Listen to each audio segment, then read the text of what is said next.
have from the public and the private sector. As a quick background, I've worked in Thailand for the last 11 years in human capital development. I've done that for talent acquisition and development for the largest companies in the country, including several of them represented here. It's been a fantastic experience, but over the last 2 or 3 years, I realized that the same things that can develop future executives for $70 billion, $10 billion companies can also help 100,000 refugees that are living in camps here, can help the 2 to 4 million migrants that are living here as well. And recognizing that that skill set translates pretty directly really inspired me to want to bring together those two worlds that I've worked with closely and effectively. And I've met such extraordinary people on both sides of that, and knew if I could just get everybody in a room together, that we could solve some seemingly intractable problems. We have tried to do this alone. I know the public sector has, and will continue to do so. The private sector has made great strides, but I think, as Max points out, there are things that we can do together that we can never achieve alone. The first thing I want to point out is there is market forces for social impact, and I really want to focus on those market forces. We need to be aware of them, we need to leverage them, we need to capitalize upon them. The reason being that they're not going anywhere. Self-interest is a major component of essentially every entity we know and understand. And that fight against self-interest is an inevitably losing battle. Now, selfishness is something else entirely. We can continue to fight that.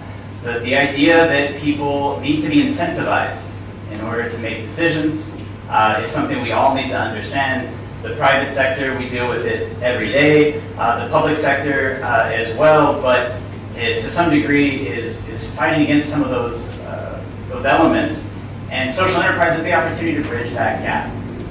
So, as I said, I think those market forces are something we will continue to focus on. As one of my colleagues that will be speaking on the panel later pointed out, that a social enterprise is an enterprise first. It has to be lean, it has to function, it has to recognize those obstacles, and then it can stay in business and it continue to have that impact. So before we even start with that, what I'd like to point out is that we often think that we're all looking at the same thing, which means we see the same thing. That is fundamentally untrue. Obviously, the public sector and the private sector look at a problem, we may see things completely different. Many of you in the room are looking at this and saying, hey, it's a bunch of numbers. In fact, 93% of women are saying that. A bunch of guys are furrowing their eyebrows and saying, really, I only see like half of those numbers. I see one. So the fact is that just because we're looking at the same thing does not mean we see the same thing. If we will understand that fundamental truth, we can start to have conversations, we can start to align, and we can start to realize that we are all looking at the same landscape, but we are looking at it from our own worldview, our own experiences, and our own perspectives. I think this is closer to what we want it to be, which is that one of us may instantly see a face, and somebody else may see two faces on the far left. But if you'll just take a few moments, and somebody else points it out, you can then see the faces. The same is true of the jazz player, and the woman, and the young woman, and the old woman. This is what the public and the private sector can do. We just have to talk to each other. We start out seeing things differently, but through asking the right questions, through asking tough questions, we can start to say, now I get it. Now I understand what you see when you see migrants. You maybe saw an obstacle and I saw an opportunity. I saw them as human capital and somebody else saw them as a concern. And that conversation is essential for social reasons, for financial reasons, and that is what we will be doing here today. We will be aligning our worldviews to some degree, and that's going to allow us to do things that have previously been impossible. One of the reasons this is so crucial is there is a change in landscape, and we need to be mindful of that. I said millennials and migrants because I think that they represent really important elements. As far as millennials go, they want meaning in their lives. When they're asked in the United States, when people are polled about what they're looking for out of their first job out of college, meaning trumps money, which is not something we see a lot, but that is shifting. And it means as a company, for all of you running companies here, and many of you are, It means we have to create workplaces that people identify with, that are proud to be a part of, that they gravitate toward. We have to understand they need to be incentivized in things other than bonuses. They need to feel a part of something. And I happen to know that several of these organizations do that really, really well. Having worked with scholarship programs, I know that people love to say, I am a PT2 scholar, I am a future leader of the National Energy Company. And it is saying that, and it's their parents getting to say that inspires them to go do those jobs and do them well. The same is true of K-Bank scholars that we have here, of SDG scholars. So these companies inspire people in a lot of ways that are not financial. And as leaders, we need to understand that, about motivating, and that our KPI are not always accurate. And then one of the things we need to do is inspire and create places that people want to work. The same is true on the consumer side. We want to buy products that mean something, that say something about us. We want to be able to walk in and say, I have this fair trade good, and we don't have to have a 20-minute conversation about how much we love the world. We can just wear that product, conversation's done. It's pretty handy. And as a company, if we can brand that, that's very effective as well. And then the darker side of that is the migrants issue. And I don't say that because of migrants specifically, but because of the public perception of them. Again, being from the United States, we've seen a shifting landscape. We've seen self-interest kind of skew into intolerance. We've seen it skew into indifference. And we've seen decreasing funding because of those things. So a lot of NGOs in here are operating under budgets much smaller than they used to. And it's quite basically because people care less. And that's problematic because the problems are getting bigger, the funding is getting smaller.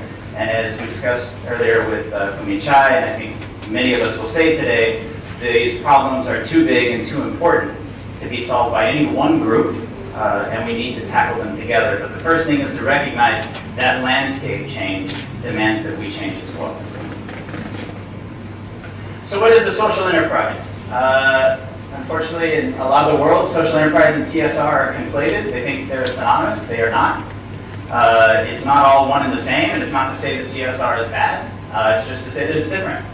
There are companies that find CSR to be unsustainable, and there are legitimate reasons for that concern. They could donate $1 million, and then we'll probably have to donate it again next year. And they'll do it because they know it's important, but if they can invest that $1 million into a sustainable social enterprise, that means that it is functioning with market forces instead of against them.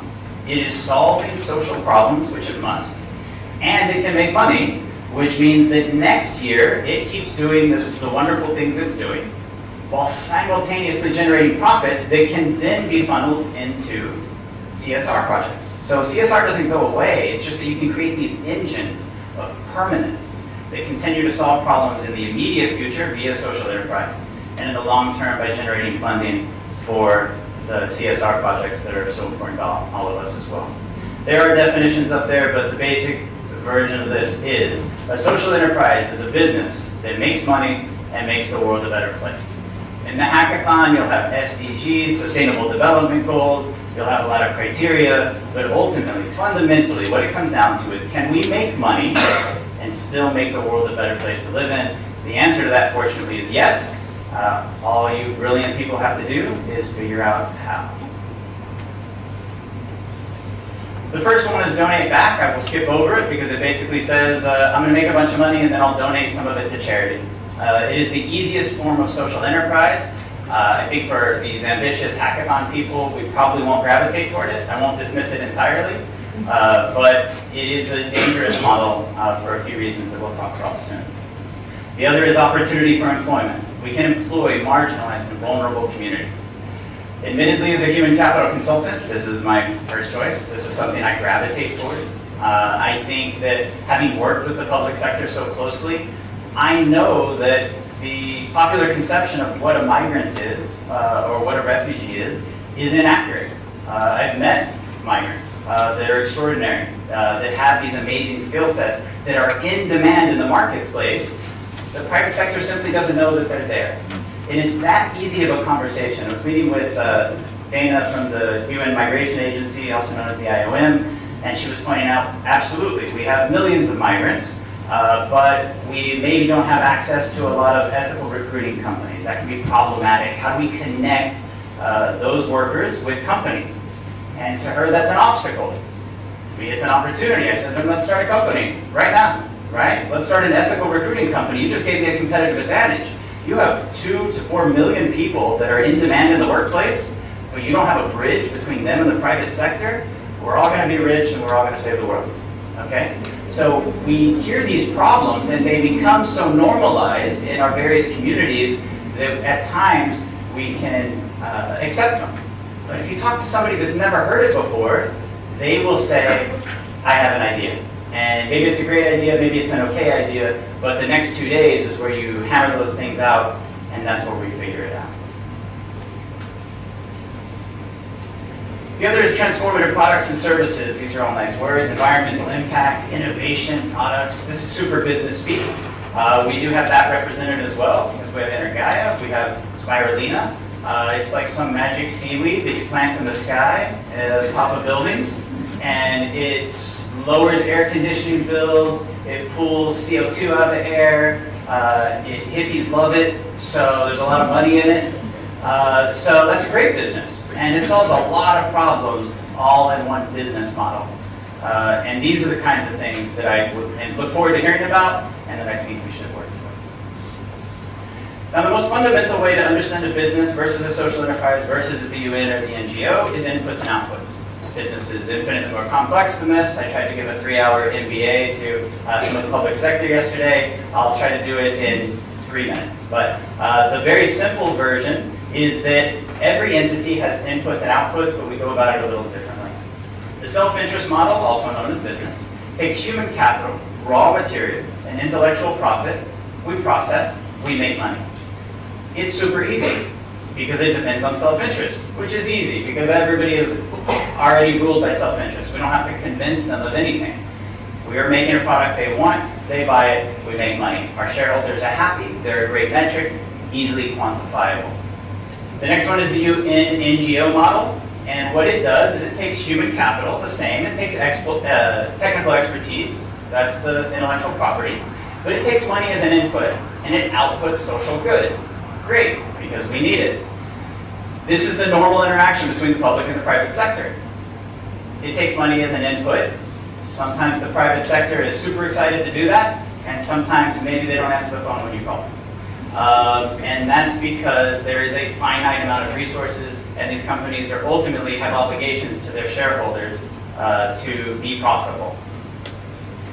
The social enterprise model is great because it reduces the need to moralize. You don't have to convince anybody of anything because it's profitable. And your investors, you can say, yeah, look, here's your ROI, here's your IRR. So it takes human capital, it takes raw material, it takes intellectual property, but because you guys are so smart and so good at this, you figured out a way to deliver both money and social or environmental good. That's it. Those are the outputs, but the inputs remain the same.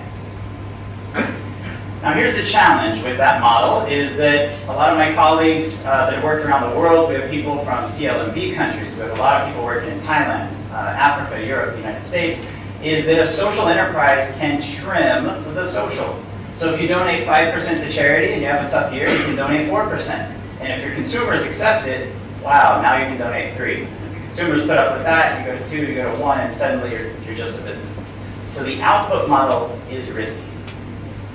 Social enterprise plus just means that we take social good and we make it an input. We have versions of this already. Energaia is an example of that. We have an input, pulling CO2 out. We have cabbages and condoms is a fantastic example of this because it is a competitive advantage to have a hook, right?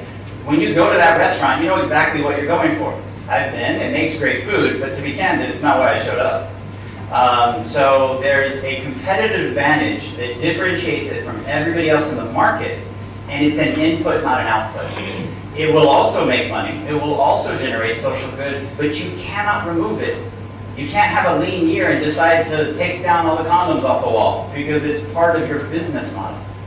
And because it's an input, that makes it permanent, and sustainability is the key here. I'll give you a quick example. But let's talk about Tom's shoes. If you're familiar with it, it's pretty simple. You buy a pair of shoes, they're maybe $100, and somebody will, Tom, not his name, but Tom will give a pair of shoes to somebody in need, and you get to feel wonderful about yourself, even though you bought shoes you wanted anyway.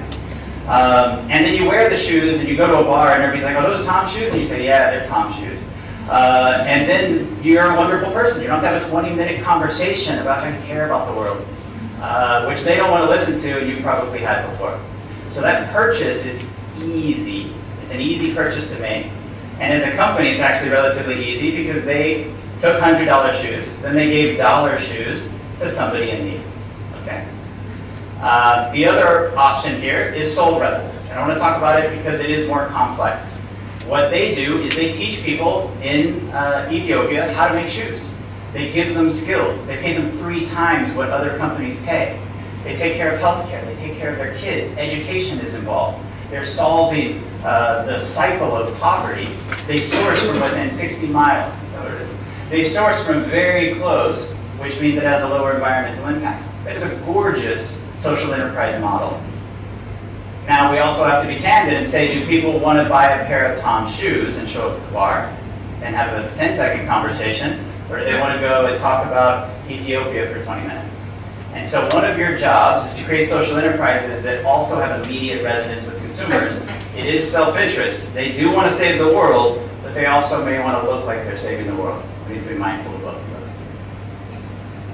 And the last one is this. We have all come up against walls.